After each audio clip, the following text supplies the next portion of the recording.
बात है, ये शख्स कहता था कि ठीक 1 साल के बाद लोग मेरी इबादत करेंगे, लेकिन ठीक 1 साल के बाद किसी शख्स ने इसकी गर्दन में गोली मारकर इसकी जान ले ली। और इस शख्स ने स्टेज पर सिगरेट का धुआं फूंकते हुए ये कहा कि ये धुआं नाउज़ुबिल्लाह अल्लाह के लिए है।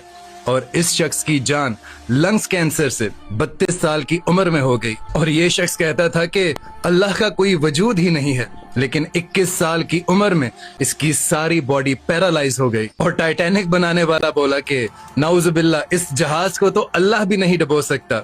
और फिर पूरी दुनिया ने देखा कि वो जहाज अपने पहले ही सफर में 2 टुकड़े होकर दरिया के नीचे आज भी मौजूद है। और फिर ये शख्स बोला कि मैं इलेक्शन जरूर जीतूंगा और नाउज़ुबिल्लाह मुझे अल्लाह भी इस इलेक्शन में नहीं हरा सकता। और फिर प्रेसिडेंट बनने से पहले ही ये दुनिया को टाटा बाय बाय बोल गया। और फिर माइकल जैक्सन को कौन नहीं जानता, ये कहता था कि मैं 150 साल की उम्र तक जीऊंगा। और फिर हम सब ने देखा कि सिर्फ 50 साल की उम्र में वो इस दुनिया से चला गया। बस आपको समझाना ये चाह रहा हूँ कि अल्लाह पाक अपने मामलात में बड़ा सख्त है, और जिसने भी डंके की चोट पर बड़ी ठठाई के साथ कुफरिया कलिमात अदा किए हैं, अल्लाह ताला ने उसे दुनिया में इबरत का निशान बनाया है।